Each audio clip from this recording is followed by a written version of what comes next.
Moi? J'adore les outils. Heureusement qu'ils existent pour nous aider à fabriquer ou réparer toutes sortes d'objets. Coucou, c'est moi le roi de la menuiserie. Je vais te montrer comment fabriquer cette scie. Il te faut un carton épais. Regarde bien. Dessine la forme d'une scie sur un carton épais. D'abord, le côté régulier. Il a une forme légèrement courbe. Parfait. Maintenant, la poignée. Sur ce côté, dessine la lame, comme ceci, avec beaucoup de petites dents, comme si tu dessinais des nuages. Et continue jusqu'en bas. Quand tu as fini, demande de l'aide à un adulte pour la découper et voilà ce que tu obtiens. Je vais te donner une idée. Si tu n'as pas de carton épais à la maison, colle des bâtonnets de glace au dos d'un carton classique avec de l'adhésif. Ça évitera que ta scie se déforme quand tu la recouvriras de papier mâché. On va laisser la scie de côté pour le moment et je vais t'apprendre à faire du papier mâché. Il te faut de l'eau, de la colle et beaucoup de bandes de papier journal. Mets les morceaux de papier journal dans une cuvette remplie d'eau et laisse-les tremper toute la nuit. Regarde bien la suite. Une fois que le journal a absorbé toute l'eau, essore-le dans une passoire. Ensuite, demande à un adulte d'ajouter de la colle et de la mélanger avec les mains jusqu'à ce qu'il obtienne une purée épaisse. Voilà ce que ça donne, ton papier mâché est prêt. Applique-le sur la scie et appuie avec les doigts pour qu'il adhère bien. Essaye de conserver la même épaisseur sur toute la surface de la scie.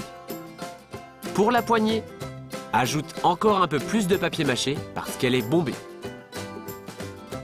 Quand tu as terminé, lisse bien le tout avec un bâtonnet et un peu de colle, comme si tu peignais. Très bien. Attends que ce soit bien sec, retourne ta scie et fais la même chose sur l'autre face. Travaille de la même façon, d'abord avec tes doigts, puis avec un bâtonnet et de la colle pour obtenir une surface bien lisse. Il manque quelque chose à cette scie, mais quoi? Ah, je sais, des yeux. Fais 2 petites boules de papier mâché et fixe-les là-haut, sous la poignée. Lisse-les et recouvre-les de colle, comme tu as fait pour le reste de la scie. Et voilà, la scie est sèche. Tu vois comme elle est solide et résistante? Ouais. Il n'y a plus qu'une dernière chose à faire pour la transformer en outil sympa. Prends tes pinceaux et tes feutres et donne-lui un peu de couleur. Je commence par peindre le corps en gris, la couleur du métal.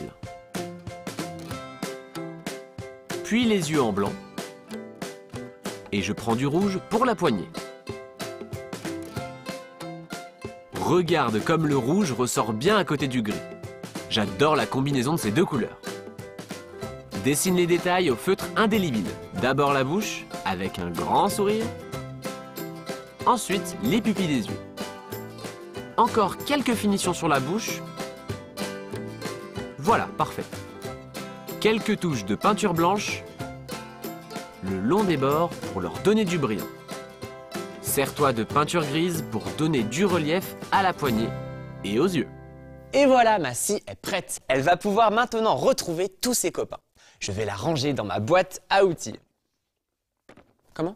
Ah, ça, c'est du matériel de pro, madame. Maintenant que tu sais faire une scie, tu peux fabriquer d'autres outils. Tiens, par exemple, si tu veux planter un clou, je te propose ce marteau rigolo. Il a tapé si fort qu'il s'est aplati le nez. Et si tu as envie de monter une bibliothèque pour y ranger tes histoires, voilà un tournevis qui te tiendra compagnie. Il est parfait pour tourner, visser et dévisser dans la bonne humeur. À toi de jouer, fabrique ta boîte à outils sympa et transforme-toi en bricoleur de génie. Salut, c'est moi Vincent de la Noix de Coco, le palmier bricocolo de Art Attack. Tu te rappelles comment fabriquer tes outils? C'est le moment d'allumer Coco TV. Dessine la forme d'une scie sur un carton épais et demande à un adulte de t'aider à la découper. Ensuite, trempe des bandes de papier journal dans de l'eau. Essore-les et ajoute de la colle pour obtenir du papier mâché. Applique-le sur la scie avec tes doigts. D'abord sur une face, puis une fois que c'est bien sec, sur l'autre face. Décontracte ta taque et ajoute les 2 yeux. Pour finir, peins ton outil. Ajoute quelques détails au feutre permanent et donne-leur des ombres et du brillant. Maintenant que j'ai des outils, je vais pouvoir construire un grand bateau pour aller naviguer sur l'océan.